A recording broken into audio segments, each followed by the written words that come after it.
जी हाँ, नमस्कार विद्यार्थियों, स्वागत है आपका ज्ञान सागर संस्थान के ऑनलाइन प्लेटफ़ॉर्म पर। मैं सत्या सर आप सभी का स्वागत करता हूँ हमारी यूट्यूब क्लासेस में।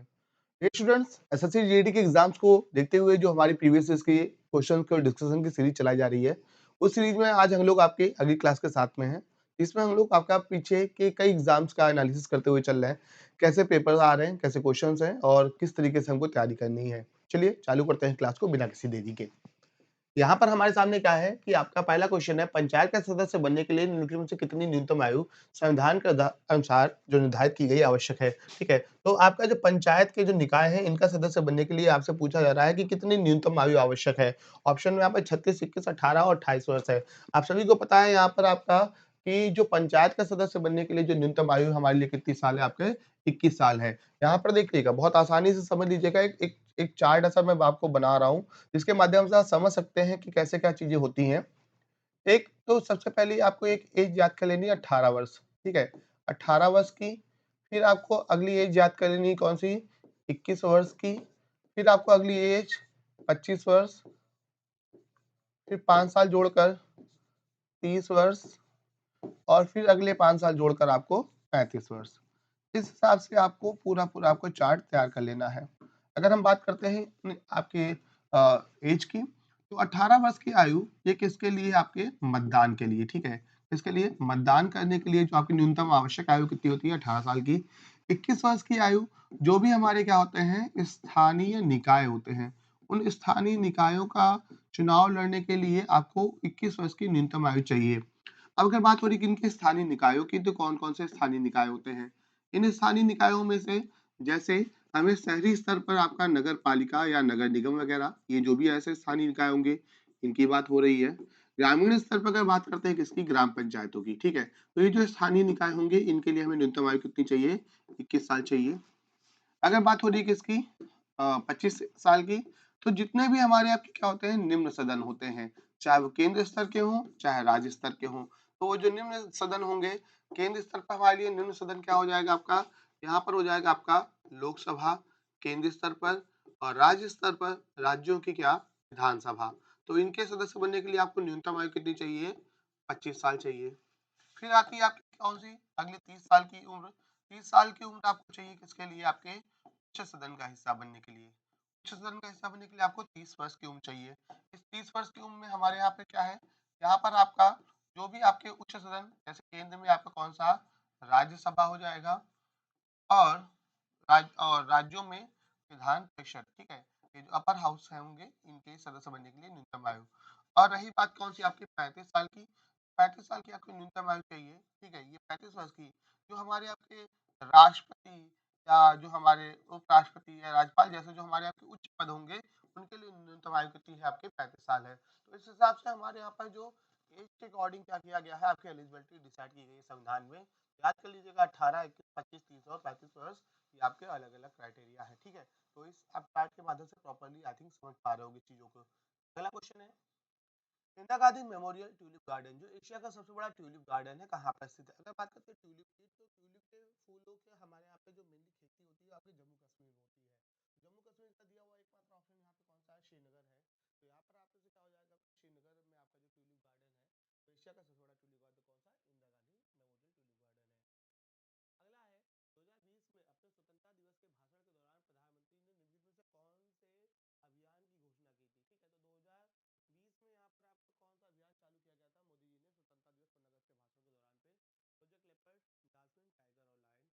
में यहाँ पर आपका कौन सा अभियान चालू किया गया था मोदी जी ने स्वतंत्रता दिवस 15 अगस्त के भाषण के दौरान पे, प्रोजेक्ट लेपर्ड, डाल्फिन, टाइगर और लायन। यहाँ पर आपको पता है प्रोजेक्ट टाइगर जो है ये आपका बहुत पुराना है, और ये प्रोजेक्ट टाइगर आपका चालू होता है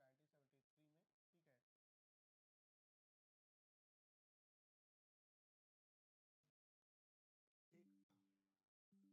यहाँ पर 2020 की बात हो रही है, तो 2020 के भाषण में मोदी जी ने किसके लिए, जिसको हमारा आपका अभी आ रही कि नहीं आ रही वॉइस, नहीं आ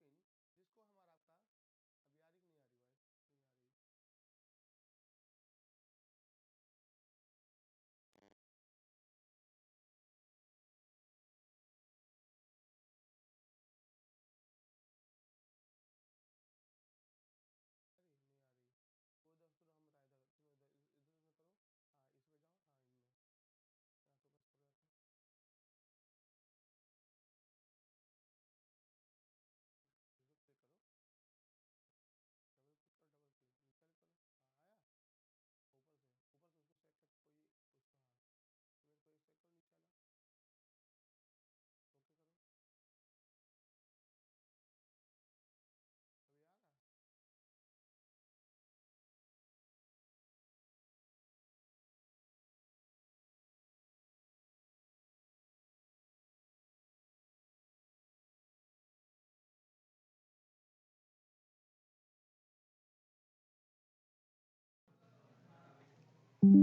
अब ले ली, ठीक है, हो गया।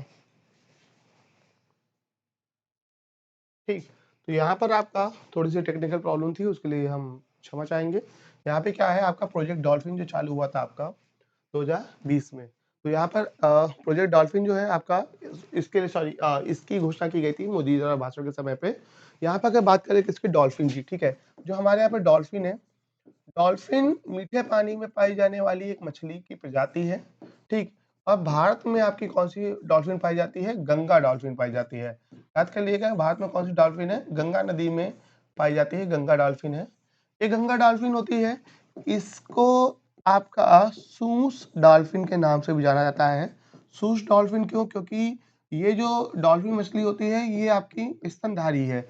स्तनधारी है तो ऐसे में सांस लेने के लिए जब ऊपर आती है, तो ऐसे में जब यह सांस छोड़ती है तो एक साउंड होता है सू करके, इसलिए इसको सूस डॉल्फिन बोला जाता है। 5 अक्टूबर 2009, ठीक है, 5 अक्टूबर 2009 को क्या किया गया था, इस गंगा डॉल्फिन को क्या कर दिया गया था, नेशनल एक्वेटिक एनिमल यानी राष्ट्रीय जलीय जीव घोषित कर दिया गया था, ठीक है। तो यहाँ पर राष्ट्रीय जलीय जीव डॉल्फिन को कब घोषित कर दिया गया था, आपका 5 अक्टूबर 2009 को।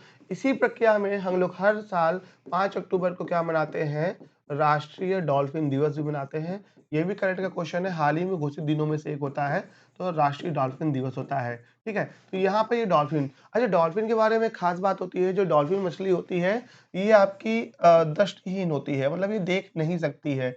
फिर ये शिकार कैसे करती है, तो ये अपने द्वारा छोड़ी जाने वाली जो पराश्रव्य तरंगे होंगी, अल्ट्रासोनिक जो हमारे यहाँ पे साउंड्स होती हैं, उन पराश्रव्य तरंगों के माध्यम से क्या करती है, डॉल्फिन मछली सुनती है। यहाँ पर जो डॉल्फिन मछली है इसका नाम होता है वैज्ञानिक जो भारत में पाई जाती है, प्लेटनिस्टा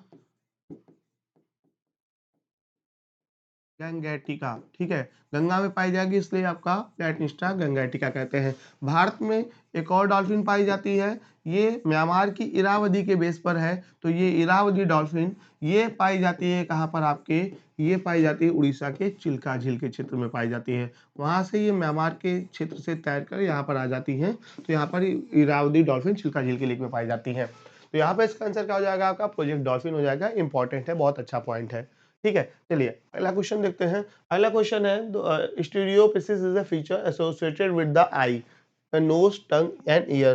तो यहाँ पर आपका स्टीरियोपिसिस की अगर बात हो रही है तो ये आपका क्या होता है, आई से रिलेट करता है। जब आपके दृष्टि में सामंजस्य बैठाने की क्षमता की दिक्कत होती है तब वहां पे इसका आपका यूज होता है। अगला देखते हैं, दिसंबर 1947 तक प्राप्त जानकारी के अनुसार भारत के संविधान लिखने वाली संविधान सभा में कितने सदस्य थे। अगर बात हो रही है 1947 की, ये कब की बात हो रही है, दिसंबर 1947 को, ठीक है। तो जब हमारी संविधान सभा बनी थी, संविधान सभा में प्रारंभ में कितने सदस्य थे, 389 सदस्य थे। लेकिन जब क्या हो गया, देश का विभाजन हो गया अगस्त 1947 में, विभाजन के बाद जो सदस्य संख्या बचती है वो कितनी होती है, 299। तो इसका आंसर क्या होगा आपका 299। फाइनल में हमारे पास में आपका क्या हुआ, 299 सदस्य थे आपके, जब आपके 19 दिसंबर 1947 तक संविधान सभा जब चल रही थी। और इस संविधान सभा में भी अधिकांश सदस्य किसके थे, सारे के सारे किसके थे, कांग्रेस के थे। इसीलिए बोला जाता है कि संविधान सभा ही कांग्रेस थी, कांग्रेस ही संविधान सभा है। मतलब संविधान वैसा ही बना जैसा किसने चाहा, कांग्रेस ने चाहा। अगला देखिएगा, निम्न में से कौन सा भारतीय शहर कलमकारी चित्रकारी के लिए प्रसिद्ध है। कलमकारी चित्रकारी जो आपके पेन के द्वारा की जाने वाली जो छोटी आपकी बारीक चित्रकारी होती है, उसके लिए विशाखापट्टनम, गोलकुंडा, काकीनाडा और मसूलीपट्टनम, ये सारे के सारे साउथ के आपके डिस्ट्रिक्ट्स हैं। और इनमें से आपका कौन सा, मसूलीपट्टनम, जो हमारा कहाँ पड़ता है, आपका आंध्र प्रदेश में पड़ता है। आंध्र प्रदेश में पूर्वी तट पर पड़ने वाला एक बंदरगाह शहर आपका मसूलीपट्टनम अपनी कलमकारी चित्रकारी के लिए फेमस है। इसे उस समय आपको क्या दिया गया था, जीआई टैग दिया गया था, इसलिए आपका चर्चा में था, ठीक है। अगला देखिएगा, जुलाई 2021 में वैदेही डोंगरे को मिस इंडिया यूएसए का ताज पहनाया गया, ठीक है। और वो कहाँ की रहने वाली हैं, इनका आपका पूछ रहा है कि ये रहने वाली कहाँ की, क्वेश्चन पूरा टाइप नहीं है, ठीक है। तो यहाँ पे पूछा है रहने वाली कहाँ की है, तो उस समय के आपसे रिकॉर्डिंग क्वेश्चन पूछा गया, करंट क्वेश्चन था कि विस्कॉन्सिन की, कांसास की, मिशिगन की और नवादा की है। ये रहने वाली कहाँ की थी, आपकी मिशिगन की थी, आपकी अमेरिका में, संयुक्त राज्य अमेरिका में मिशिगन प्रांत की आपकी कौन, वैदेही डोंगरी को मिस इंडिया यूएसए का खिताब दिया गया। अगला क्वेश्चन है, why I am a Hindu नामक पुस्तक के लेखक कौन है। ये बहुत चर्चा में किताब रही थी उस समय, और इसके लिए आपका क्या हुआ था कि मतलब कई सारे इश्यूज भी हुए थे। तो इनमें से शशि थरूर, विक्रम सेन, मनमोहन सिंह, सिद्धार्थ नायक, ठीक है? तो यहाँ पर सत्यार्थ तो बिल्कुल नहीं, मैं बिल्कुल भी नहीं हूँ यहाँ पे। शशि थरूर, विक्रम सेठ, मनमोहन सिंह, ठीक है? यहाँ पर आपके शशि थरूर जो कांग्रेस के लीडर हैं, ठीक है? और इन्होंने अभी कांग्रेस के अध्यक्ष पद का चुनाव भी लड़ा था मल्लिकार्जुन खड़गे के खिलाफ में। तो यहाँ पर आपके शशि थरूर जो है इन्होंने आपकी किताब लिखी थी why I am a Hindu, ठीक है? अगला देखिएगा, निम्नलिखित में से कौन-सी पहाड़ियाँ आंध्र प्रदेश में स्थित है? आंध्र प्रदेश की पहाड़ियों की बात कर रहे हैं, तो यहाँ पर आपके कौन-सी है? पालकोंडा है, महाबलेश्वर है, अन्नामलाई है और नीलगिरी की पहाड़ियाँ हैं। अगर देखा जाए हम आपके साउथ इंडिया की बात कर ही रहे हैं, तो देख लीजिएगा हमारे आपके आंध्र प्रदेश की पहाड़ियाँ कौन-कौन सी हैं। ठीक है? अब मैं सारी लोकेशन बता देता हूँ ताकि आपको भविष्य में आगे कोई दिक्कत ना हो, आप फाइंड आउट कर सको चीज़ों को। तो यहाँ पर सबसे पहले आती है आपकी कौन-सी? यहाँ पर कर्नाटक महाराष्ट्र साइड में यहाँ पे पड़ती है कौन-सी पहाड़ियाँ? महाबलेश्वर की पहाड़ियाँ। महाबलेश्वर की पहाड़ियाँ जो हैं, ये महाराष्ट्र में पड़ती हैं, ठीक? अगला हमारा आपका यहाँ पर क्या है? अन्नामलाई की पहाड़ियाँ और नीलगिरी की पहाड़ियाँ। यहाँ पर आप सबको पता है, यहाँ पर आपका कर्नाटक राज्य है, यहाँ पर आपका महाराष्ट्र राज्य है, नीचे आपका केरल राज्य है, यहाँ पर तमिलनाडु है, इसके ऊपर आपका यहाँ पर आंध्र प्रदेश है।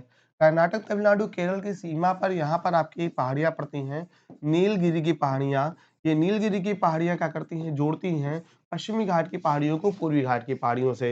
ये क्वेश्चन पूछा जाता है कई बार, ये वेस्टर्न घाट को किससे जोड़ रही हैं? ईस्टर्न घाट से जोड़ रही हैं, ठीक है? तो ये नीलगिरी की पहाड़ियाँ इंपॉर्टेंट हो जाती हैं, जिनकी हाईएस्ट पीक आपको मिल जाती है कौन-सी? दोद्दा बेटा। साउथ इंडिया की सेकंड हाईएस्ट पीक है आपकी दोद्दा बेटा, ठीक है? 2637 मीटर इसकी हाइट है और ये साउथ इंडिया की सेकंड हाईएस्ट पीक है। वहीं पर अगली हमारी आपकी चोटी कौन-सी कह रहा है आपका? अन्नामलाई पहाड़ियाँ। नीलगिरी पहाड़ियों के नीचे केरल, तमिलनाडु के इधर आपके सीमा पर साइड में यहाँ पर एक पहाड़ियाँ मिल जाएँगी कौन-सी आपकी? अन्नामलाई की पहाड़ियाँ। ये जो अन्नामलाई की पहाड़ी हैं, इन अन्नामलाई की पहाड़ियों की एक चोटी है, जिसका नाम क्या है आपका? अनाईमुड़ी, ठीक है? चोटी का नाम क्या है आपका? अनाईमुड़ी। ये अनाईमुड़ी 2695 मीटर की आपकी चोटी है और ये आपकी हाईएस्ट पीक है कहाँ की? आपकी साउथ इंडिया की, ठीक है? तो दक्षिण भारत की सबसे ऊँची चोटी अगर आपसे पूछे तो क्या करना है आपको? अनाईमुड़ी करना है। तो यहाँ पर आपने देखा बची कौन-सी आंध्र प्रदेश की पहाड़ियाँ, यहाँ पर आपकी कौन-सी है? पालकोंडा की पहाड़ियाँ। तो पालकोंडा, नालकोंडा ये सारी पहाड़ियाँ जो आपको किधर मिल जाएँगी? आंध्र प्रदेश साइड मिल जाएँगी। आंसर क्या हो जाएगा इसका? ए हो जाएगा। अगला देखिएगा, निम्नलिखित में से किस वर्ष ताशकंद में भारतीय कम्युनिस्ट पार्टी मार्क्सवादी की स्थापना हुई थी? तो जो कम्युनिस्टों का हमारा आपका दौर था, उसकी ताशकंद कम्युनिस्ट पार्टी की स्थापना आपसे मार्क्सवादी पूछा रहा है कब हुई थी? तो यहाँ पे कार्ल मार्क्स की विचारधारा से प्रेरित आपकी एक कम्युनिस्ट पार्टी की स्थापना 1920 में होती है, कहाँ पर? ताशकंद में होती है। उस समय हमारा आपका यूएसएसआर का पार्ट होता है। एक्चुअल में क्या हुआ था कि 1917 में 1917 याद कर लीजिएगा, 1917 में क्या होती है? रूस की क्रांति होती है, इंपॉर्टेंट ईयर है, ठीक है? 1917 में क्या होती है? रूस की क्रांति होती है और रूस की क्रांति के द्वारा क्या होता है? वहाँ का जो राजा का शासन था, यानी जो ज़ार का शासन था, इस ज़ारशाही को समाप्त करके शासन जनता के हाथों में आ जाता है, जिसकी वजह से पूरे विश्व के लोगों को लगता है कि वो रूस जैसे देश की एक बड़े देश की सत्ता पलट सकती है, राजा का शासन समाप्त हो सकता है। तो भारत जैसे देशों में भी ऐसा हो सकता है, इसके लिए यहाँ पर आपकी कई सारी संस्थाएँ बनती हैं। अगला देखते हैं, निम्नलिखित में से कौन सी नदी अरब सागर में गिरती है? कृष्णा, कावेरी, नर्मदा, गोदावरी। तो यहाँ पर अरब सागर में गिरने वाली नदियों की बात कर रहा है, तो यहाँ पे कृष्णा, कावेरी, नर्मदा, गोदावरी, ठीक है? तो हमें पता है भारत के पश्चिम में यहाँ पे क्या पड़ेगा आपका? अरब सागर पड़ेगा। पूरब में क्या पड़ती है? बंगाल की खाड़ी पड़ती है। तो यहाँ पर आपका अरब सागर में गिरने वाली आपको 2 ही मेन नदियाँ बड़ी देखनी होती हैं। एक आपकी कौन-सी नदी? नर्मदा नदी, ठीक है? दूसरी नदी हमारी कौन-सी होती है आपकी? ताप्ती। तो नर्मदा और ताप्ती ये 2 मेन नदियाँ हैं जो किधर गिरती है? आपके पश्चिम में गिरती हैं, अरब सागर में। बाकी यहाँ पर आपकी दक्षिण भारत की सबसे बड़ी नदी गोदावरी, ठीक? पूर्व में दूसरी आपकी गिरने वाली आपकी दूसरी सबसे बड़ी नदी दक्षिण भारत की कृष्णा और यहाँ पर दक्षिण की गंगा कहने वाली आपकी कौन-सी नदी? कावेरी। तो यहाँ पर एक चीज़ समझ लीजिएगा, एक टर्म होता है दक्षिण गंगा, ठीक है? दक्षिण गंगा की अगर बात करते हैं या बूढ़ी गंगा कहते हैं या वृद्ध गंगा कहते हैं, वो टर्म यूज़ होता है किसके लिए? आपका गोदावरी के लिए यूज़ होता है। अगर कभी पूछा जाए आपसे दक्षिण की गंगा, इसमें बच्चों को बहुत कन्फ्यूजन होता है, ठीक है? बहुत ही ज़्यादा कन्फ्यूज़ रहते हैं, परेशान रहते हैं। दक्षिण की गंगा किसके लिए यूज़ करते हो आप? कावेरी के लिए। दक्षिण गंगा और दक्षिण की गंगा दोनों क्या है? आपके अलग-अलग टर्म्स हैं। चलिए अगला देखते हैं, तो इसका आंसर हमारे लिए क्या हो जाएगा? अरब सागर नदी हो गई नर्मदा नदी। लेकिन से क्या श्रीलंका का राष्ट्रीय खेल है? श्रीलंका का राष्ट्रीय खेल क्रिकेट, तैराकी, वॉलीबॉल, फुटबॉल। यहाँ पर श्रीलंका का राष्ट्रीय खेल कौन सा है? आपका वॉलीबॉल होता है, ठीक? अगला देखिएगा, 17 नवंबर 2020 को आयोजित हुए 12वें ब्रिक्स सम्मेलन की थीम निम्नलिखित में से क्या थी? ठीक है, तो ये 17वां देखो ब्रिक्स सम्मेलन से हर सेट में क्वेश्चन है, पिछले सेट में भी एक क्वेश्चन मिला था, अगले सेट का भी है, उसमें भी एक क्वेश्चन है, हर सेट में क्वेश्चन है। मतलब उस साल जो ब्रिक्स की समिट हुई थी, उससे क्वेश्चंस हर सेट में थे, घुमा-घुमा के थे। यहाँ पर था आपका पहला था वैश्विक ज्ञान साझा स्वास्थ्य नव प्रवर्तक समाधानों के लिए ब्रिक्स की साझेदारी, वैश्विक स्थायित्व साझा स्वास्थ्य प्रवर्तक तकनीक के लिए ब्रिक्स की साझेदारी, वैश्विक सुरक्षा साझा नीति नव प्रवर्तक विचारों के लिए ब्रिक्स की साझेदारी, वैश्विक स्थिरता साझा सुरक्षा एवं नवप्रवर्तक वृद्धि के लिए ब्रिक्स की साझेदारी। इसका आंसर क्या होगा? आपका डी होगा। उस समय की थीम थी, अब आप इसमें ज़्यादा कुछ कर नहीं सकते हैं। Brazil, Russia, India, China, south Africa का आपका कॉम्बिनेशन। तो 12वीं की ब्रिक्स की बैठक 17 नवंबर 2020 को हुई थी। कहाँ पर हुई थी? मैंने आपको पिछले सेशन में बताया हुआ था कहाँ पर हुई थी? रूस में हुई थी। ठीक। तो निम्नलिखित में से कौन सा खेल यूथहांड कप का आपसे संबंधित है? ठीक है। तो यूथहांड कप हमारा आपका किससे संबंधित है आपका? ये आपका लॉन टेनिस से संबंधित है। यूथहांड कप किससे? लॉन टेनिस से संबंधित है। अगला देखिएगा, general insurance corporation of India ने किस वर्ष कंपनी के रूप में निगमित हुई थी? तो यहाँ पर जनरल इंश्योरेंस आपकी जो है आपकी कब किस वर्ष कंपनी के रूप में निगमित हुई थी? यहाँ पे इसका ईयर हमारा आपका क्या है 1960 सॉरी 1988 में इसको कंपनी के रूप में क्या किया गया था? नियमित किया गया था। अगला देखिएगा, 1722 में आगरा की सूबेदारी निम्नलिखित में से किस व्यक्ति को दी गई थी? आगरा का सूबेदार किसको बनाया गया था? सवाई राजा जगत सिंह, बहादुर शाह, शाहजहां और सवाई राजा जय सिंह। 1722 की बात हो रही थी, उस समय आगरा के कौन थे? सवाई राजा जय सिंह थे। यहाँ पे जो राजा जय सिंह थे, ये आपके औरंगजेब के समय से इनके नाम के आगे सवाई जुड़ता है, लेकिन फर्रुखसियार के समय इनको ऑफिशियली सवाई की उपाधि मिलती है। ये वही सवाई राजा जय सिंह होते हैं जो क्या करते हैं जयपुर में, ठीक है, जयपुर में क्या बनवाते हैं? जंतर मंतर का निर्माण करवाते हैं। ठीक है, जंतर मंतर आपने सुना होगा, ये अपने वेधशालाओं के लिए फेमस है, उनके निर्माण के लिए फेमस है। और इसी जंतर मंतर में आपके क्या है? सूर्य घड़ी स्थापित है, जो सबसे बड़ी आपकी सूर्य घड़ी है। तो यहाँ पर आपके कई सारे ऐसे काम करते हैं सवाई राजा जय सिंह, के लिए जाने जाते हैं। जंतर मंतर है, ठीक है, और मतलब कई सारे निर्माण है इनके ही हैं। अगला देखिएगा, निम्नलिखित व्यक्तियों में से कौन 1870 में भारतीय लोक सेवा के पहले भारतीय सदस्य थे?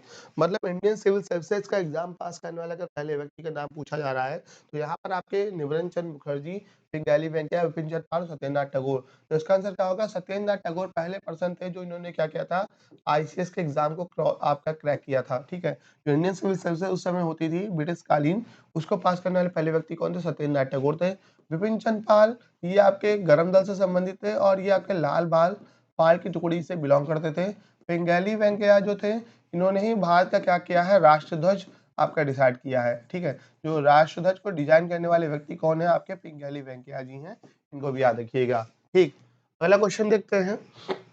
कृषि उत्पादों के परिवहन के लिए कृषि उड़ान योजना का शुभारंभ। ठीक है, कृषि उत्पादों के परिवहन मतलब जैसे एग्रीकल्चर प्रोडक्ट्स होते हैं, इनको आपका पहुंचाना है आपके एक प्लेस से दूसरे प्लेस तक, उसके लिए आपका कृषि उड़ान योजना का शुभारंभ कब होता है? 2020 में होता है। आगे देखो, न्यूजीलैंड से किस टीम ने 5 बार होगा इंडियन प्रीमियर लीग का खिताब जीता है? तो सबसे ज्यादा 5 बार आपके आईपीएल खिताब जीतने वाली टीम आप सबको पता है मुंबई इंडियंस है। ठीक है, जो नीता मानी जी की टीम है, रोहित शर्मा इसके क्या है? कैप्टन है। राजमाता विजयराजे सिंधिया की जन्म शताब्दी मनाने के लिए भारत के प्रधानमंत्री ने कब 100 रुपए का सिक्का जारी किया? ये 2021 से पूछ रहा है कि कब आपका जन्म शताब्दी मनाने के लिए लास्ट टाइम पे आपका सिक्का जारी किया गया? 1 साल पहले भारत सरकार द्वारा, प्रधानमंत्री द्वारा। ये 12 अक्टूबर 2020 को आपके मोदी जी ने क्या किया था? सिक्का जारी किया गया था। इसके लिए विजय राजे सिंधिया जी के लिए, राजमाता जी के लिए। सिंधिया डायनेस्टी से बिलॉन्ग करती हैं। केंद्र सरकार द्वारा शुरू किए गए राष्ट्रीय स्वच्छ वायु कार्यक्रम के द्वारा सांद्रता की तुलना के लिए 2017 को आधार वर्ष मानते हुए 2024 तक कण दाब सांद्र क्रमों में ये मतलब कितना हमें कमी प्राप्त करना है। देखो यहाँ पर सीधी सी बात है, हमारे आपका कुछ पर्टिकुलर मैटर होता है, पीपीएम होता है, इसके माध्यम से हम प्रदूषण को मापते हैं। तो सरकार का टारगेट है हम कैसे कितना कम प्रदूषण कर सके, तो इसके लिए सरकार ने लक्ष्य निर्धारित किया था कि कितना उसे कम करना है। तो 40 से 50, 75 से 85, 20 से 30, 5 से 10। सरकार का टारगेट था कि 20 से 30% तक क्या करेंगे हम आपको 2024 तक जो उसकी सांद्रता में क्या करेंगे? कमी प्राप्त करने का लक्ष्य था। सरकार का लक्ष्य कितना है? 20 से 30%। अगला देखिएगा, which of the following female mosquito acts as a carrier of dengue? यानी कौन सी ऐसी आपकी मतलब मादा मच्छर है जो आपके डेंगू की वाहक है? अगर डेंगू की वाहक की बात कर रहे हैं तो यहाँ पर आपका मेंसोडियस, एडिस, एनोफिलिस और क्यूलेक्स। यहाँ पर आपके एडीज एजिप्टी मच्छर जो होती है वो किसकी वाहक है? डेंगू की वाहक है। ठीक है, तो डेंगू के लिए जिम्मेदार आपका एडीज एजिप्टी है। ठीक है, और यहाँ पर आपका एनाफिलीज, एनाफिलीज की बात हो रही है तो मादा एनाफिलीज किसके लिए जिम्मेदार होती है? मलेरिया के लिए जिम्मेदार होती है। मलेरिया के लिए आपका कौन है? मादा एनाफिलीज है। और बात हो रही है किसकी? क्यूलेक्स की, तो क्यूलेक्स आपकी किसके लिए? आपके फाइलेरिया के लिए जिम्मेदार होती है। तो यहाँ पर आपके ये मच्छरों के आपके प्रजाति याद कर लेना है, एनाफिलीज, एडीज और क्यूलेक्स, ठीक है। ये सारे के सारे आपके वाहक है किसके? बीमारियों के, ठीक।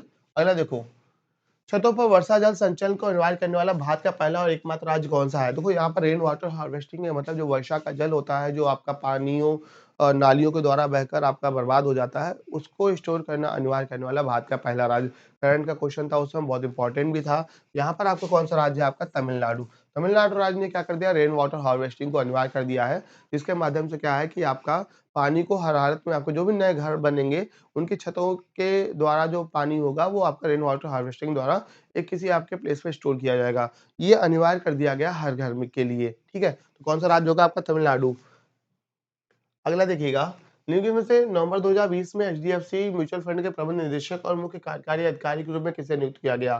ठीक है, तो यहाँ पर आपका पूछा जा रहा है कि आपके 2020 में उसके एचडीएफसी के एमडी, म्यूचुअल फंड के एमडी पूछा गया क्या? सीधी बात, ये नहीं पूछा गया कि एचडीएफसी के कौन है, म्यूचुअल फंड के पूछे गए थे, तो कौन थे? नवनीत मुनोत थे, ठीक है। तो करंट के ऐसे क्वेश्चंस आपको मिलते रहेंगे बहुत सारे। पंडित सारंग देवकृत संगीत रत्नाकर भारतीय शास्त्रीय संगीत से संबंधित ग्रंथ है, इसे कौन सी शताब्दी में लिखा गया? तो यहाँ पर ये बहुत इंपॉर्टेंट क्वेश्चन है, जो सारंग देवकृत आपका ये ग्रंथ है, लिखा गया था 13वीं शताब्दी में, ठीक है। और ये जो आपका संगीत रत्नाकर है, ठीक है, संगीत रत्नाकर ग्रंथ की बात हो रही है, तो संगीत रत्नाकर ये फ्यूजन है एक प्रकार से, जो हिंदुस्तानी संगीत और कर्नाटक के शास्त्रीय संगीत, ठीक है। कर्नाटक का जो हमारा आपका क्या है? कर्नाटक का शास्त्रीय संगीत, ठीक है। हिंदुस्तानी संगीत पर कर्नाटक का शास्त्रीय संगीत, इनका फ्यूजन है आपका किस ग्रंथ में? संगीत रत्नाकर में। और इसको हमारा आपका लिखते कौन है? सारंग देव लिखते हैं। इसी किताब को सप्ताध्यायी नाम से भी जाना जाता है, याद कर लीजिएगा। इसको और किस नाम से जाना जाता है? सप्ताध्यायी नाम से भी जाना जाता है। आपको ये क्वेश्चन मिल जाएगा, इसे आपका कहीं-कहीं पर आपको ocean of dance and music भी आपका कहीं-कहीं ऐसे करके मिल जाता है किताबों में, ठीक है। तो इसका लेकिन एक और नाम आपको कौन सा मिल जाएगा? सप्ताध्यायी। किसका होता है? संगीत रत्नाकर का। अगर सप्ताध्यायी की बात हो रही है तो आपने एक और किताब पढ़ी होगी, अष्टाध्यायी, ठीक है। तो ये अष्टाध्यायी आप सबको पता है किसकी किताब है? ये पाणिनि की किताब है, ठीक है। पाणिनि जो थे, इनकी किताब कौन सी? व्याकरणाचार्य पाणिनि, इनकी किताब थी कौन सी? अष्टाध्यायी। और सप्ताध्यायी किसकी है? संगीत रत्नाकर की, सॉरी सारंग देव की, संगीत रत्नाकर, ठीक। अगला देखते हैं, 1757 में प्लासी का युद्ध किसने जीता है? तो सबको पता है कि प्लासी के युद्ध में किसकी जीत होती है? ब्रिटिश ईस्ट इंडिया कंपनी की। बंगाल के नवाब जो सिराजुद्दौला होते हैं, उनकी क्या हो जाती है? मृत्यु हो जाती है, ठीक है। ये कंपनी के बीच होता है और इसी आपके युद्ध से, प्लासी के युद्ध से क्वेश्चन ये बनता है, यहाँ पर क्या होता है? भारत में ब्रिटिश साम्राज्य की नींव पड़ी। अगर आपसे पूछा जाए भारत में ब्रिटिश साम्राज्य की नींव किस युद्ध के बाद पड़ती है? प्लासी के बाद में। अगर पूछे भारत में ब्रिटिश साम्राज्य की स्थापना किस युद्ध के बाद में होती है, तो हमको क्या बोलना है? बक्सर का युद्ध, ठीक है। तो बक्सर का युद्ध होता है 1764 में। 1764 के बक्सर के युद्ध के बाद में ब्रिटिश साम्राज्य की स्थापना होती है। और नींव कब पड़ती है हमारे आपके? ये प्लासी के युद्ध के बाद से। और संस्थापक पूछे भारत में ब्रिटिश साम्राज्य का, तो भारत में ब्रिटिश साम्राज्य का संस्थापक किसको माना जाता है? ये माना जाता है रॉबर्ट क्लाइव को, ठीक है। किसको? रॉबर्ट क्लाइव को। अगला देखते हैं, न्याय के समान प्रशासन पर जब सैन्य प्राधिकरण का नियंत्रण हो जाता है, तब शासन की जो प्रणाली प्रभाव होती है, उसे सैनिक शासन, तख्तापलट, राजतंत्र, तानाशाही। तो सीधी सी बात है, जब हमारे यहाँ पे क्या हो? सैन्य शासन लागू हो जाएगा। सैन्य शासन में क्या होता है? आपका जो लोकतंत्र होता है वो आपका खत्म करके सेना उसको कैप्चर कर लेती है। तो पाकिस्तान में कई बार हुआ, म्यांमार में भी तख्तापलट हुआ है। यहाँ पर आपका इसको क्या बोलते हैं? सैनिक शासन बोलते हैं। सबको पता है इसको क्या आंसर होगा? आपका सैनिक शासन होगा। प्रक्रिया जो इस्तेमाल होती है उसको बोलते हैं तख्तापलट बोलते हैं। अगर 2021 में ग्रीष्मकालीन ओलंपिक खेल 2020 कहाँ आयोजित किए गए थे? सबको पता है कि आपके जो 2020 वाले ओलंपिक 2021 में कहाँ पर हुए थे? आपके टोक्यो में हुए थे, ठीक है। कहाँ पर? टोक्यो में हुए थे। स्थापत्य कला की एक शैली है जिसमें नागर और द्रविड़ शैली के तत्वों का समावेश है। यहाँ पर अगर दो आपकी स्थापत्य कला की शैलियों का जिक्र हो रहा है, पहली आपकी नागर है, दूसरी आपकी कौन सी? द्रविड़ है। जो नागर और द्रविड़ शैलियों की अगर बात हो रही है, तो नागर जो होती है ये आपके उत्तर भारत में स्थापत्य कला की शैली है, मंदिर निर्माण की शैली है। द्रविड़ की बात करते हैं तो ऑब्वियसली कहाँ पर हो जाएगी, दक्षिण भारत में हो जाएगी। नागर और द्रविड़ के मिलने से एक आपकी नई शैली बनती है जिसका नाम होता है बेसर शैली। तो यहाँ पर आपसे पूछ रहा है कि आपका कौन सी शैली है? ऑप्शन में बेसर है, बिल्कुल है, यहाँ पर आपका बेसर शैली आपका आंसर दिया हुआ है, ठीक है। तो इसको आंसर शैली को क्या बोलते हैं हम लोग? आपका बेसर शैली बोलते हैं, स्थापत्य की एक शैली। अगला देखते हैं, दिल्ली में लाल किले का निर्माण किसने कराया था? तो सीधी सी बात है, यहाँ पर आगरा का लाल किला, दिल्ली का लाल किला दोनों अलग हैं। तो यहाँ पर आपका जो अकबर का हमारा आपका समय था, अकबर के समय किसके? आगरा के लाल किले का निर्माण होता है, ठीक है। अकबर किसका? आगरा के लाल किले का निर्माण करवाते हैं। अकबर फतेहपुर सीकरी का निर्माण करवाते हैं और अकबर करवाते हैं किसका निर्माण? बुलंद दरवाजा का निर्माण करवाते हैं गुजरात विजय की याद में, ठीक है। तो ये सारे काम किसके हैं? आपके अकबर के हैं। लेकिन यहाँ पर पूछा जा रहा है दिल्ली के लाल किले का निर्माण वो कौन करवाता है? आपका शाहजहां करवाता है, ठीक है। दिल्ली के लाल किले का निर्माण कौन करवाता है? शाहजहां करवाता है, ठीक। और शाहजहां तो एक और निर्माण करवाता है किसका? आपका ताजमहल का, ठीक है। जिनके अंदर कौन सा पशु जुगाली नहीं करता? जुगाली मतलब भोजन को मुंह में इकट्ठा करके उसको बाद तक देर तक चबाते रहना। गाय करता है, हिरण करता है, भैंस करता है, सुअर बिल्कुल नहीं करता। सुअर खा पी के क्या कर देता है? खत्म कर देता है। और जो जुगाली करते हैं पशु, उनके मुंह से आप सबको पता है कौन सी गैस निकलती है? मार्स गैस यानी मीथेन गैस। मिट्टी की नमी को बनाए रखने के लिए पौधों के बीच की खाली जमीन को कार्बनिक पदार्थ के परत से ढकने की प्रक्रिया को किस नाम से जानते हैं? Composting, manuring, mulching, fertilising. यहाँ पर आपका एक प्रोसीजर पूछा गया है कि जैसे आपका मिट्टी है और खाली जगह है, उसको हम लोग कार्बनिक पदार्थों से, जो ऑर्गेनिक सब्सटेंस होंगे उनसे ढक दें, तो उससे क्या हो? उसकी आपकी नमी बनी रहे। ये प्रक्रिया क्या कहलाती है? ये प्रक्रिया कहलाती है आपकी मल्विंग कहलाती है, ठीक है। इसको क्या बोलते हैं? मल्विंग बोलते हैं। अगला देखिएगा, हॉफमैन विश्व कप 2019 निकल से किस देश ने जीता? तो हॉफमैन कप आपका ये जीता है किसने? आपका 2019 का, ये जीता था 2019 में किसने? ऑस्ट्रेलिया ने। अगर बात हो रही किसकी? हॉफमैन की। हॉफमैन कप जो होता है ये बिलोंग करता है किससे? आपका टेनिस से, लॉन टेनिस से बिलोंग करता है। और इसकी स्थापना होती है 1989 में। और ये 1989 में इसकी पर्थ ऑस्ट्रेलिया से आपकी क्या होती है? इसकी शुरुआत होती है, ठीक है। तो यहाँ पर हॉफमैन का पूछा जाए किससे संबंधित है, तो आप बताइएगा किससे? टेनिस से संबंधित है। और जीता किसने था 2019 में? ऑस्ट्रेलिया ने। अगला देखते हैं, तेय्यम एक प्रसिद्ध अनुष्ठानिक कला रूप है जिसका उद्भव किस राज्य में हुआ? झारखंड, केरल, उत्तराखंड, मणिपुर, ठीक है। तो तेय्यम जो हमारा आपका एक विशेष अवसर पे किया जाने वाला आपका जो उत्सव है, पूजा है, वो कहाँ पर आपकी चालू हुई थी? केरल राज्य में। अगला देखते हैं, संयुक्त राष्ट्र ने वार्षिक विश्व शौचालय दिवस के रूप में किस दिन को चिन्हित किया है? ये क्वेश्चन एक बार हम लोग आई थिंक पहले भी पढ़ चुके हैं प्रीवियस पेपर में। तो यहाँ पर विश्व शौचालय दिवस की बात करते हैं तो वर्ल्ड सैनिटाइजेशन डे कब होता है? आपका 19 नवंबर को होता है। विश्व शौचालय दिवस याद रखिएगा 19 नवंबर को होता है। और इसी दिन आपका क्या होता है? आपका अंतरराष्ट्रीय पुरुष दिवस भी होता है, ठीक है। तो पुरुषों के लिए एक बड़ा अच्छा दिवस चुना गया है आपका 19 नवंबर, जिसी दिन आपका क्या होता है? आपका एक दिवस और मनाया जाएगा, आपका अंतर्राष्ट्रीय शौचालय दिवस। इसी दिन आपका क्या होता है? भारत में आयरन लेडी कही जाने वाली इंदिरा गांधी जी का जन्म दिवस भी होता है। तो यहाँ पर आपका क्या होगा? आपका 19 नवंबर होगा इसका आंसर। अगला देखते हैं, बौद्ध त्योहार सॉन्ग कौन निकल से किस भारतीय राज्य प्रमुखता से मनाता है? अगर बौद्ध त्योहार की बात हो रही है तो सीधी सी बात है, आपको पता है भारत के पूर्वोत्तर के राज्यों में या जो तिब्बत से लगे हुए क्षेत्र या राज्य होते हैं उनमें आपके बौद्ध धर्म का ज्यादा अधिक प्रभाव होता है। यहाँ पर झारखंड, हिमाचल प्रदेश, तमिलनाडु है, अरुणाचल प्रदेश है। नॉर्थ ईस्ट में क्या है आपका? जो अरुणाचल प्रदेश है, यहाँ पर क्या होता है आपका? ये सोंगकान नामक क्या होता है? आपका त्योहार। मैं बार बार बोल रहा हूँ, हर सेट में बोल रहा हूँ आपको, जो त्योहार है, स्थानीय त्योहार, नृत्य जरूर पढ़ के जाने, आपसे पूछ रहे हैं आपसे हर एग्जाम में।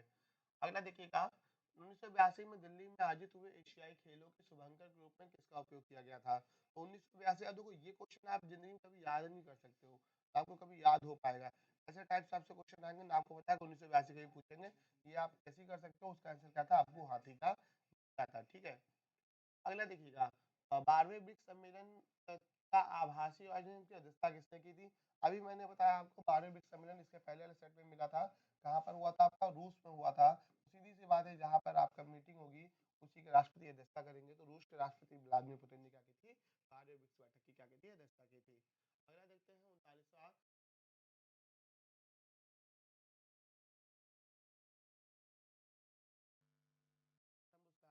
हिमाचल प्रदेश, राजस्थान, महाराष्ट्र है। इसका आंसर क्या आपका? हिमाचल प्रदेश।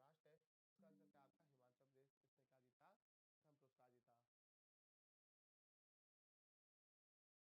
प्रथम पुरस्कार जीता।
आगे ना, ठीक।